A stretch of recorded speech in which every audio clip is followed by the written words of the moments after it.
a lot of education technology companies were trying out remote learning, but a lot of their content was broadcast only. But the students were not getting feedback, and which is why there was like a high traction in terms of edtech platforms, but then there was like a steep decline as well.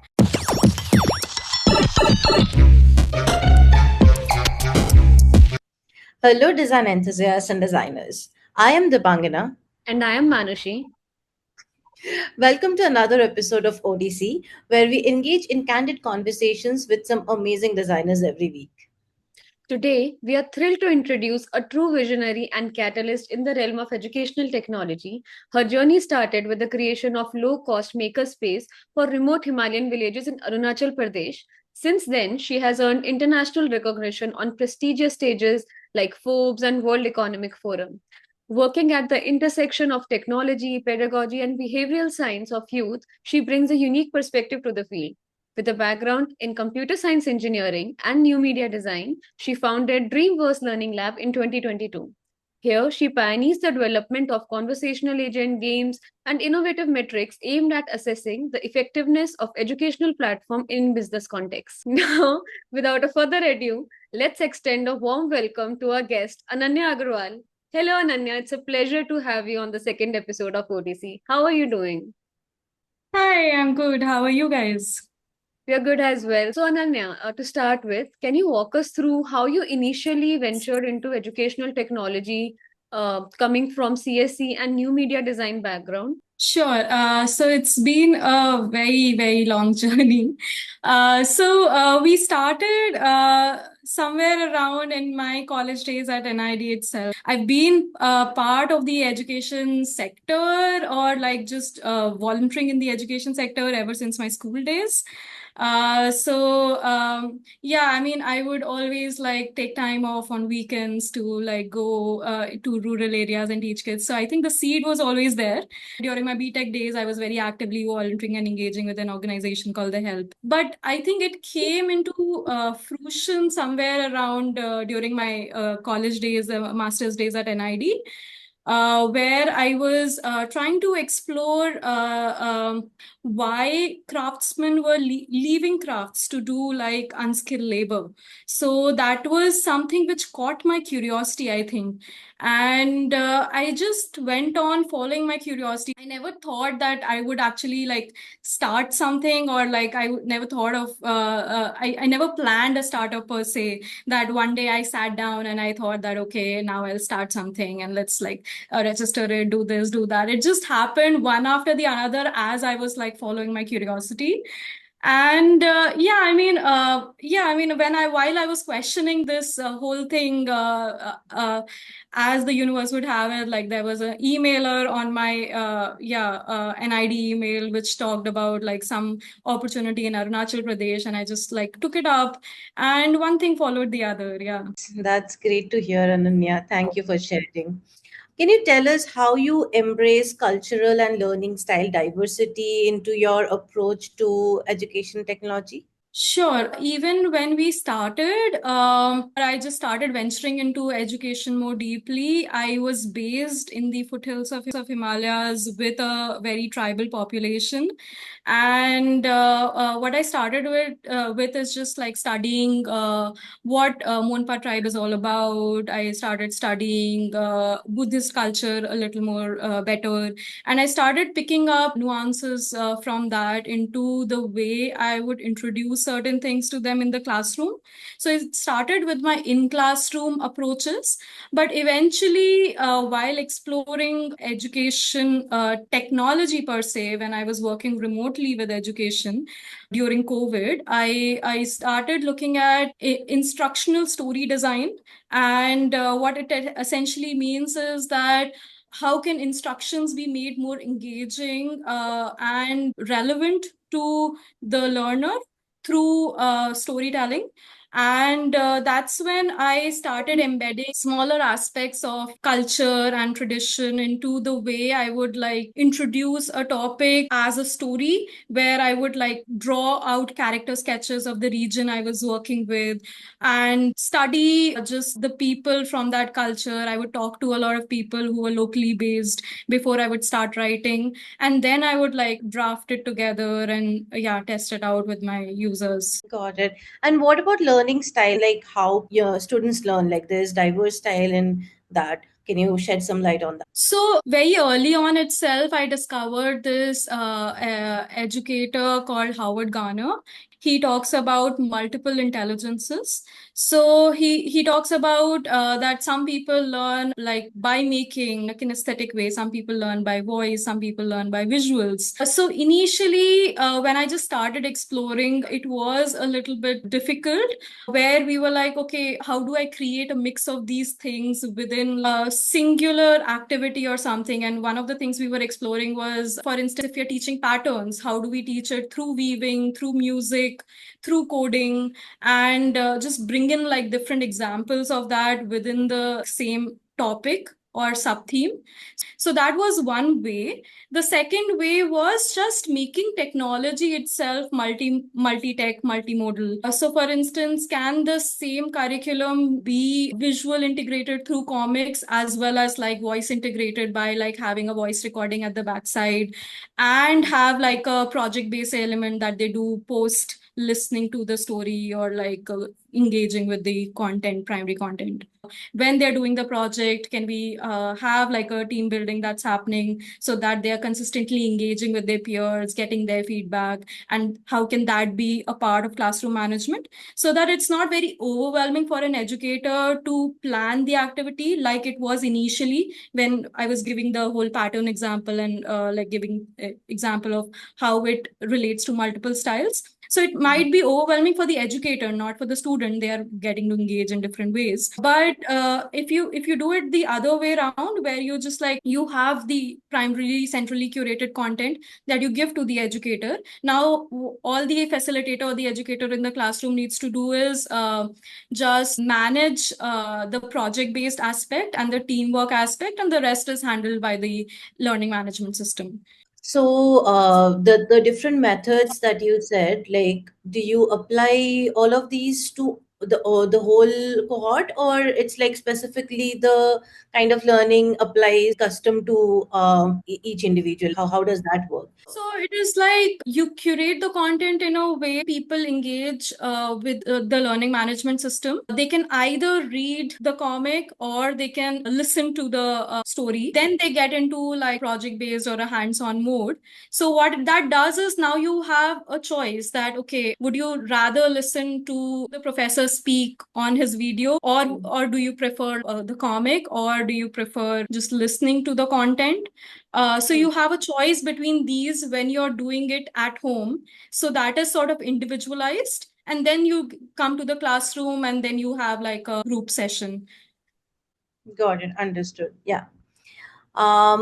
So coming to like a country like India, like a developing country in which access to tech in remote areas is still pretty limited. So can you give us like specific examples from your experience of how you have worked in such an area with low tech scenarios? How did the whole thing go about? Yeah, I think I let my journey initially when I was explaining it be short, because it's there is a lot of things that happened. So I think when I started itself, because I was in Arunachal Pradesh and in an area where at least back then there was no access to internet, what I often had to do is I had to travel for 3 to 4 hours to the nearby city where there was internet, save some data and information, come back, and then teach. So that experience was right away followed by COVID happening. And I knew that there are these kind of learners, and I was familiar to that context, and I had lived in that context. So I knew the kind of challenges that they face. One of the things that I observed early on during COVID that was happening was a lot of education technology companies were trying out remote learning, but a lot of their content was broadcast only. So, which means that they were just like sharing a lot of content on a phone call, on SMS, through reading materials, but the students were not getting feedback. And feedback is an essential aspect of learning and growth, and which is why there was like a high traction in terms of edtech platforms when it just started. But then there was like a steep decline as well. So that's what we also observed, that when you're engaging with the learners, it's very, very important to listen in. And then we started figuring out ways through which we can listen in. So we had various concepts around in mind. For instance, even when you're giving a reading material, when they're writing on it, can there be an OCR technology that they click and send to us, through which the written text gets automated and processed, and some feedback goes to them via SMS. Another strategy is just using a phone call based technology, where we were not just sending content that they could listen to, but also interact with. So we were trying out that various surveys on the phone call itself, where we were trying to gauge that how much, or assess how much they have understood the content based on if they're pressing 1, 2, 3, 4 on their keypad phones. Apart from that, we were also talking to a lot of community radios back then. So community radios are based in a lot of media dark zones where they run through a bare minimum setup, and their primary objective is awareness. And we were working with them on longer shows, where we would also request our main anchor of the community radio to go to the villages. So basically, having a local Spock helped, where who would go to the village, and they would talk to the people there. There was a questionnaire shared early on, and they would record their experiences, come back, curate it in the form of an episode, and share it with the larger community. We also had slots in our week where we would request people to just call in, and they would get connected with our core team. I remember having like 1 hour, 2 long chats with like just Anganwadi workers, and yeah, a lot of other people from the ground, where women were talking about their challenges, and they were talking about how they've started something. And it would always be a boost for the team as well, where we would know that our content is reaching somewhere and something is happening with that. So Ananya, I was wondering, with the advent of AI everywhere, how do you see it transforming the world of learning in the next couple of years?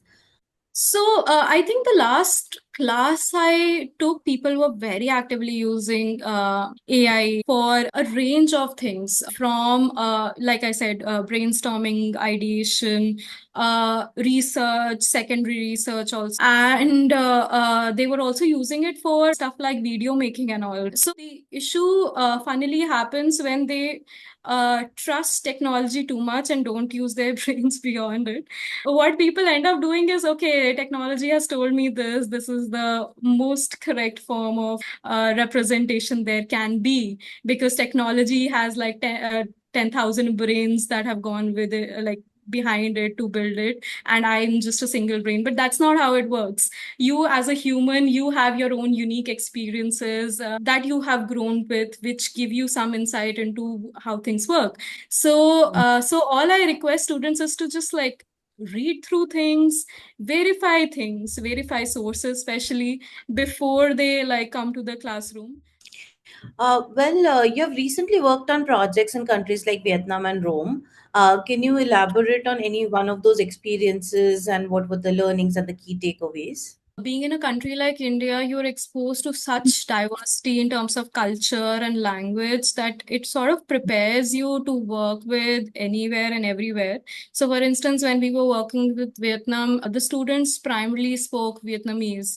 And initially, we were like, okay, it might just be a challenge for us on how to deal with it and all that. But previously, I had worked on programs where, for instance, when we were working in Orissa, they would speak completely different dialects in like northern, central, and southern Orissa itself, which is like a single state. And sometimes they would not even understand, like for instance, northern Orissa would just understand like Santhali, which is actually very similar to Hindi, whereas southern Orissa would understand something like Telugu. So it was like entirely different. And having managed that, I think it wasn't such a challenge. Both the experiences were really interesting in terms of just learning about their cultures, their food, I mean, navigating those differences was pretty interesting. During the process, just learning about the similarities that, okay, they are also facing the similar challenges in terms of like education sector. And so that way, I mean, I also learned that sometimes you don't need to like over contextualize. So another thing, Professor Rajesh, who I'm working with these days, says that is that, okay, how can you abstract information? And before that, when I was curating programs independently, I would always like contextualize to the C in places. And that had its own perks or own advantages because it makes learning really like relatable. Another strategy that we use is, okay, how would you break this information down to a 7-year-old? So how would you explain microcontrollers, for instance, to a 7-year-old? And recently, I actually taught like a 7 to 8-year-old about microcontrollers. So that has been like really interesting that, okay, if you can break down information to that level, now anybody and everybody sitting anywhere can learn it. That's wonderful. Very inspiring.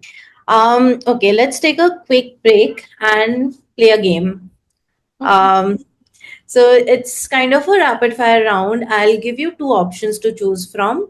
You'll have to choose. You have to pick one. Okay, so are you ready? Yeah, Let's I mean, begin our game yeah, of let's this or go. that. Okay.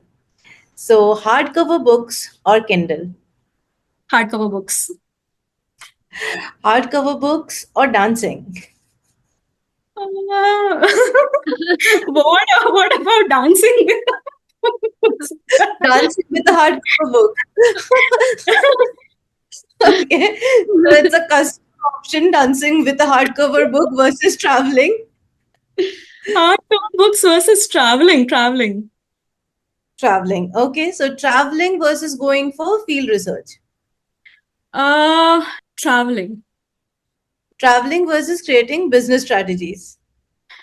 Uh, Traveling. Okay. So traveling versus teaching kids creative thinking. Versus. It's creative thinking. Okay. So we have a winner. Teaching kids creative thinking. Okay, interesting. This was But super I fun. think all of this is like connected because how I see travel is you travel to places, you learn from places, you contribute to places. So, for instance, when we were traveling in Vietnam as well, I was traveling with a local who was my student.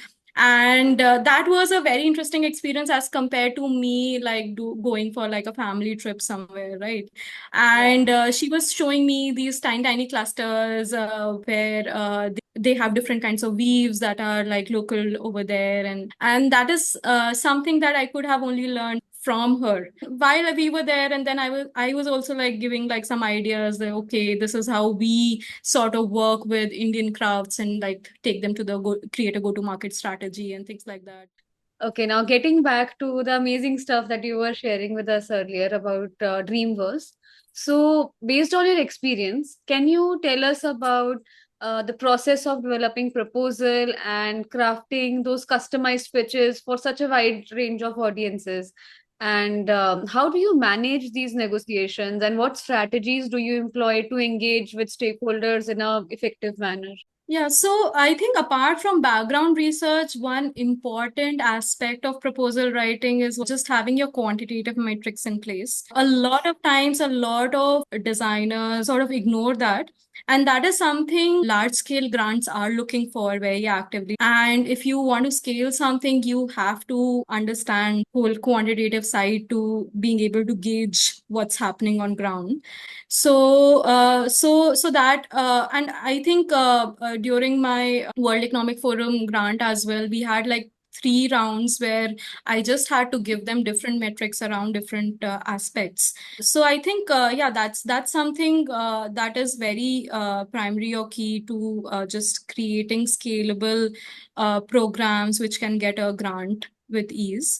Apart from that, I think just pitching to folks is pretty intuitive to me as of now. So what you have to do is you have to figure it out during the conversation. So obviously you again do your background research to whoever you're talking to. But then you when you're talking about the alignment, what alignment can happen with your program, I think it's sort of become intuitive. I don't really prep for it. They might be saying something and I might be like pitching them a TV show around the same. I mean, I can pitch anything and everything of late. And also what has helped of late is just guiding small scale startups and businesses around their work. So that really helps. And like I remember like a couple of days back only, my friend had like printed some custom t-shirts with like her paintings on it. And we were talking about even if she keeps a price profit margin of 500, she can make like 50,000 per month if she sells like 100 shirts. And she was like, oh, why do I need to? This can be like my night business that can earn me enough money. So I think just like thinking around financial projections and aligning it to what you are doing or what the industry is doing, that really helps. And alongside, if there is an altruistic motive where, okay, there is a student getting taught or something like that, I mean, people just like buy it in. Managing stakeholders is something I have actively iterated with and practiced during COVID, and what works best for me, keeping my calendar super updated. So apart from my meetings, I also have personal blocks on my calendar. If I'm going out, I'll block that as well sometimes. So my family is fed up of me, but yeah, I mean that works for me. And then again, I block my personal deadlines also over there, that okay, I have to give this person this by this date, so it will be somewhere logged on my calendar. And sometimes, yes, obviously, like I keep moving it around. Okay, I've not been able to address it today, so I'll move it to the next day, but then I'll remember. That also helps, really helps, because I work with different time zones now. And yeah, it gets a little confusing if you're not blocking your calendar in terms of, okay, when do I have to give this in? Yeah, I think it's very important to manage yourself before managing a business. So that's definitely very important. Thank you for sharing. So Ananya, when scaling any educational program or launching any successful pilot, as you also mentioned that you have launched a couple of them, and also you have been in collaboration with few of the startups to launch a pilot as well. So you must have encountered a lot of obstacles on the way. So can you cite some examples from your experience from Dreamverse or otherwise as well with government colleges or institution in this regard? I think one of the things that I have really learned in terms of obstacle management during large organizational interactions is just how to get your MOUs or memorandum of understanding right. Just to give an example without stating names, once when we were doing a pilot, we were midway through the pilot and we were not getting good enough data. So we wanted to understand that what was causing an issue. And we went on the ground only to find out that the students over there had not even been informed about something like this. And sitting back in my hometown in Lucknow, I was of the opinion that something must be wrong with the way I've curated my content only. But if there is no information itself reaching folks on ground because of whatever reasons, it becomes a huge challenge, because you are working here remotely on these things. You're not inside the classroom, or you're not anywhere, so that you can gauge these small things. So one of the things that we did then in our following contract was we just like early on, we got all stakeholders on board on, okay, this is the quantitative expectation from you by the first month, by the third month, by the sixth month. So if you have, I mean, obviously not everything can be predicted, and sometimes that also works in a negative manner, because then people will be pushing. I mean, that's how a lot of Indian audiences on ground work, that they then push on the numbers that, okay, we have to get that sales number or whatever. But I mean, you definitely have to figure out the right partner to work with so that that doesn't happen. But also, you have to keep some metrics in mind. If you rely too much on trust, it's a complex ecosystem. So, yeah, things don't turn out as planned. So, that is very, very important. MOUs are, and how you draft them is like super important. And apart from that, I think what I said earlier about just listening in, the importance of listening in and creating as many spaces to listen to the user as possible, which is something we are primarily taught as designers, which sometimes the larger institutions or stakeholders might not agree to, but you have to fight your way through to ascertain that that's happening, because that is essential to your program quality. Got it. So you already mentioned the word metrics. I want to come to that. But before that, I wanted to ask one question about the ground research or the ground team that you have. So can you like help us understand what is this ground team that you work with? Is it a different operations team that you hire, or do you work in collaboration with someone?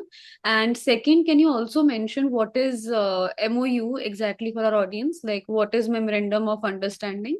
So just these two Okay. points we delve into metrics. To start with, just memorandum of understanding. So basically, whenever you partner with an organization, you have to sign a contract with that organization stating that, okay, these are the activities we will do, and these are the activities you will do.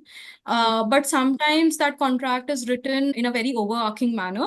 So what I meant was like putting in some numbers or quantitative metrics inside that there for both parties, for yourself as well, so that you also have like self check-in or a goal that you can fall back on.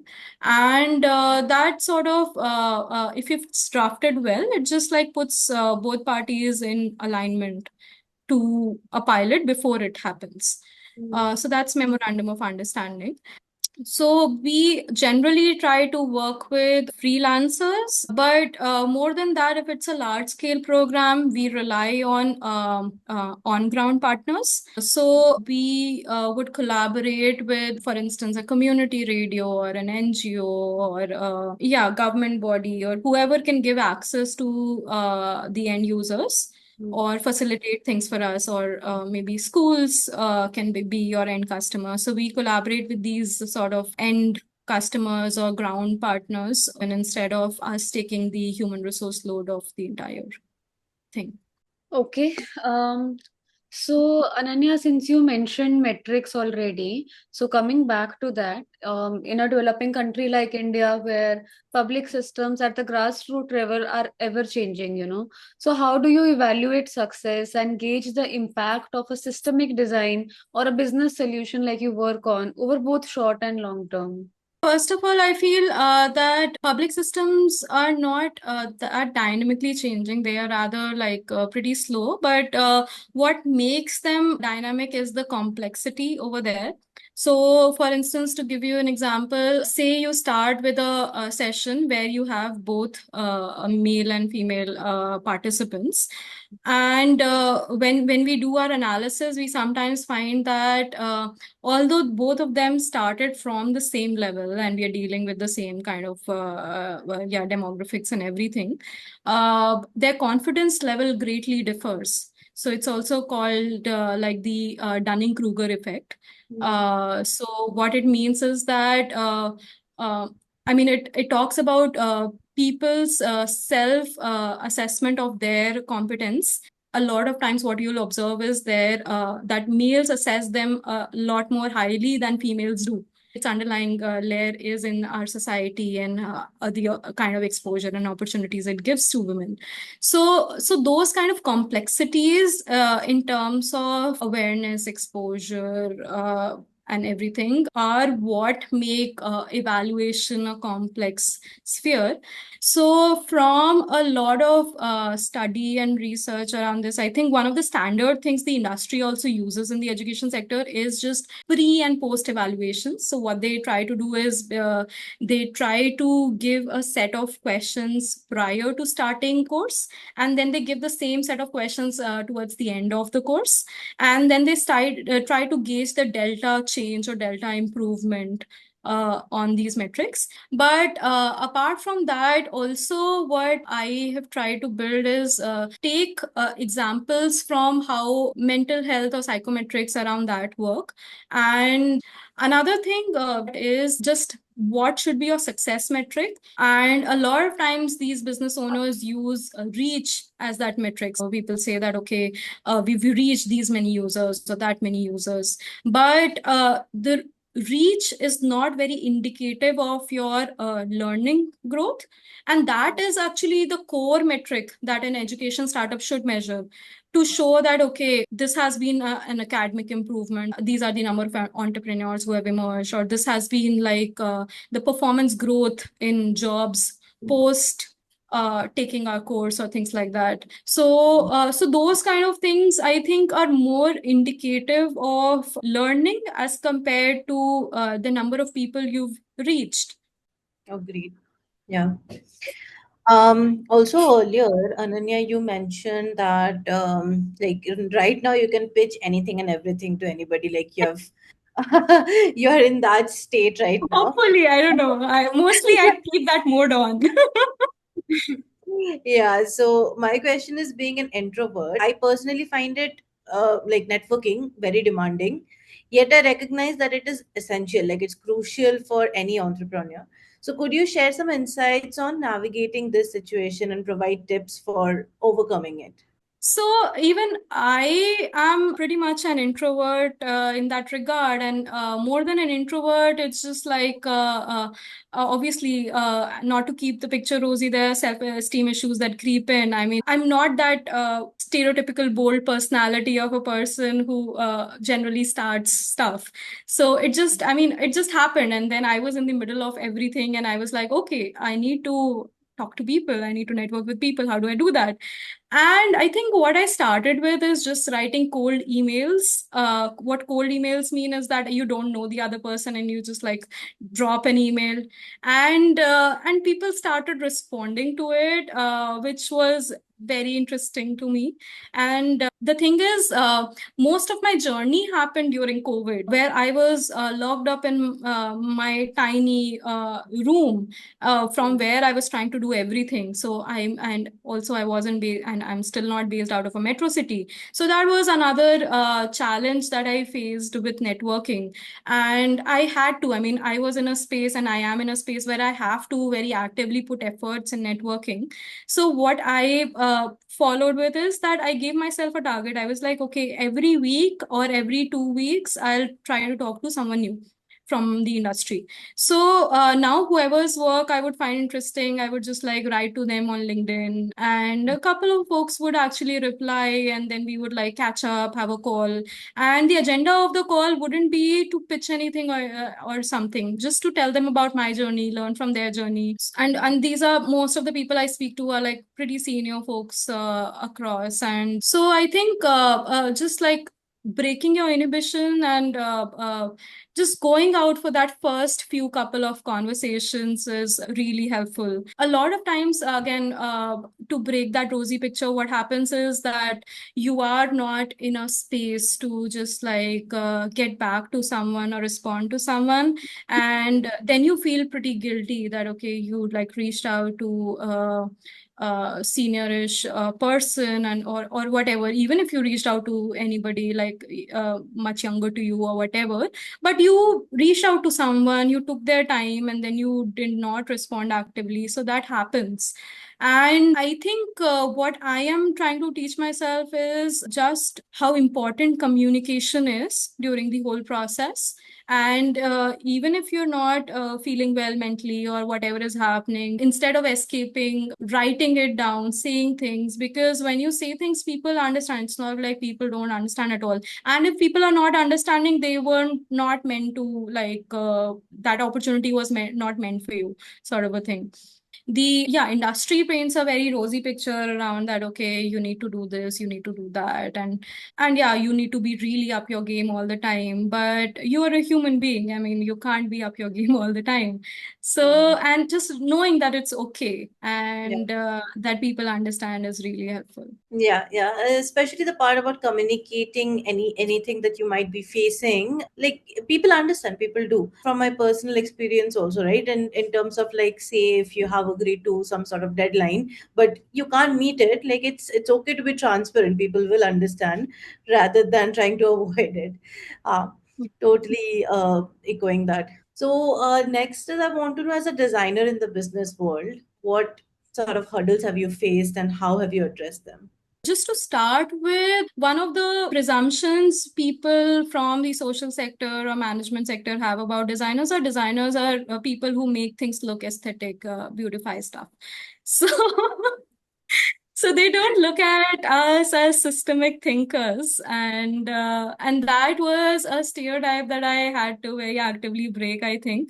And I didn't, and it did not take a lot of effort actually, because as designers, you're taught to like start with the user, start with user research, and as soon as you start doing user research, you start getting like relevant insights, and that are useful, a lot useful for like businesses or governments to incorporate into their setup.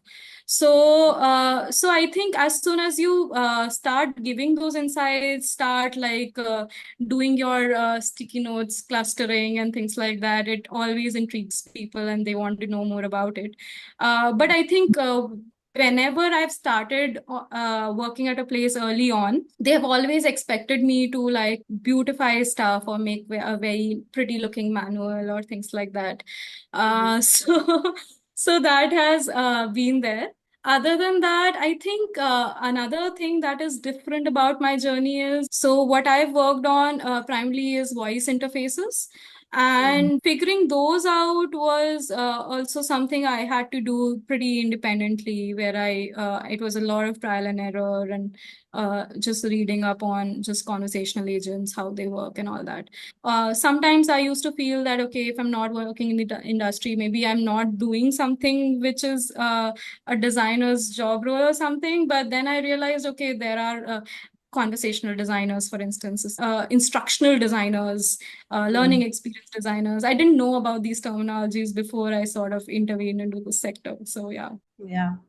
So listening to you, Ananya, it has been like very inspiring, and I'm sure like even our viewers will feel the same way. But I'm curious to know, who do you seek inspiration from? They can be from any walks of life. So I very actively try to study reports and research papers from governments and industries. Apart from that, I think some professors that I very actively follow are Professor Anil Gupta and his work around the Honeybee Network, or Shrishti and Shodh Yatras has been very inspiring for me. And I also got the opportunity to meet him and talk to him when I was at Niti Aayog, and later on also when I had to seek support regarding something. And he's been very approachable and really humble, although he's such a learned person. And apart from that, there is Professor Raghuram Rajan. So I have actively read his books, and those have been really interesting to let me know about, okay, what is happening with the education sector or the skilling space, and what is the potential there. So, so I think as a system designer, strategy designer, I think just reading about or learning from economists or management folks is really helpful. Apart from that, I also draw a lot of inspiration from children's books. a lot of inspiration, especially since I started working in education, because they simplify challenging concepts so beautifully. And yeah, I mean, and they make it so attractive for people to just engage with.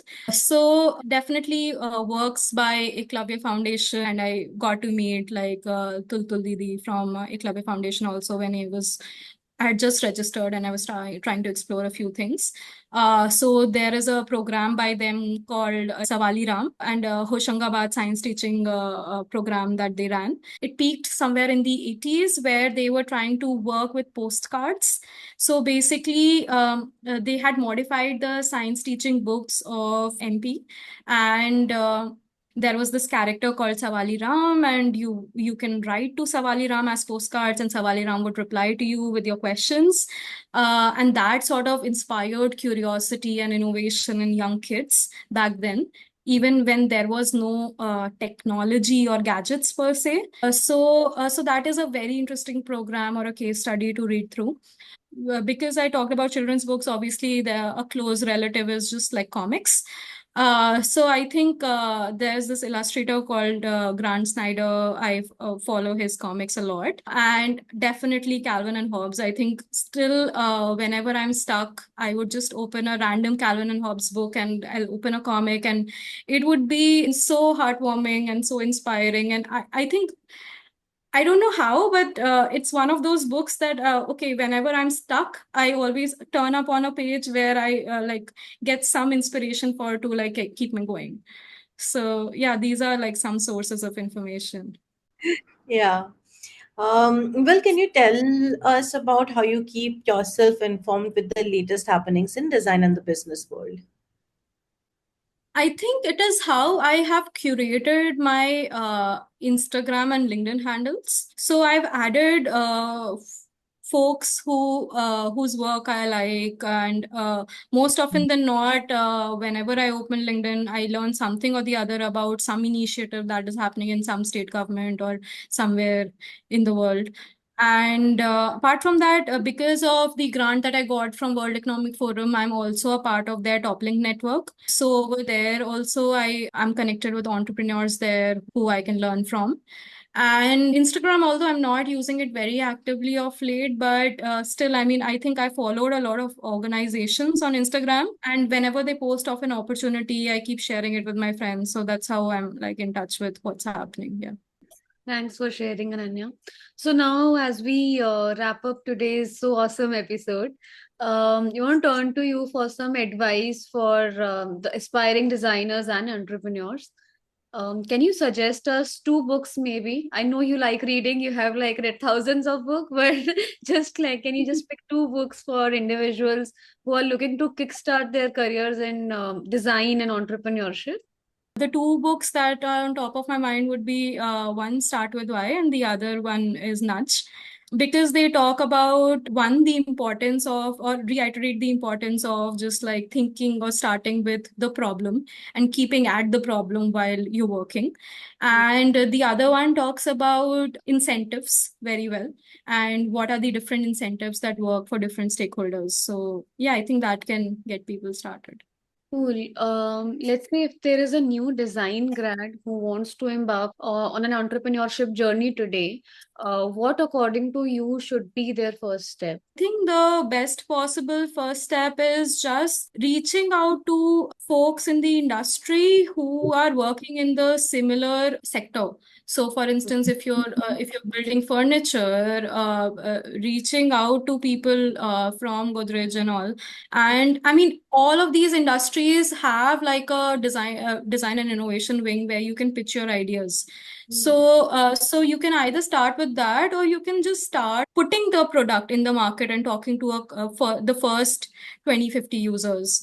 Because if you start with thinking about finances or a grant, you're not going to get it, because, like I said early on, I mean, to get a grant, you need to have some data in hand that you can show them in terms of growth possibilities. So, or even to show them that this product or service sort of works. So you need to like just start with just putting your idea out there, and that number can be pretty small, but you just need to like curate it in a way so that you get their feedback is in a very quantitative manner as well as qualitative aspects of it, so that you can show it to then industry folks or people who can give a grant. And I think that's about it. Once you have shown it to a couple of audiences and they have your buy-in, then I think it just puts you on the run, and you have your validation that kills your hesitation in terms of starting your entrepreneurship journey. So,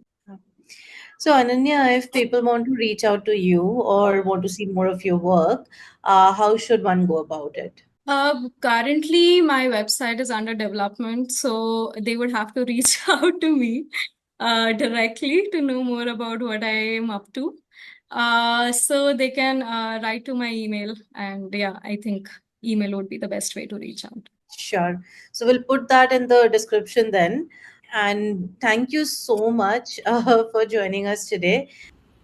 That's it for today's episode, guys. Let us know in the comments what you liked about this conversation, and also let us know what you would like us to cover next. Do like, share, and subscribe to stay tuned for our upcoming episodes. See you in the next one. Bye bye. We went to like, no, this is where all the people who work on the restaurant site sit. This is the floor. So we took one meeting room on their floor. So anyone who was walking across those meeting rooms were like, oh, what's happening here? And then they get into it, and then they see it, and they automatically get insights that actually pertain to their area of work.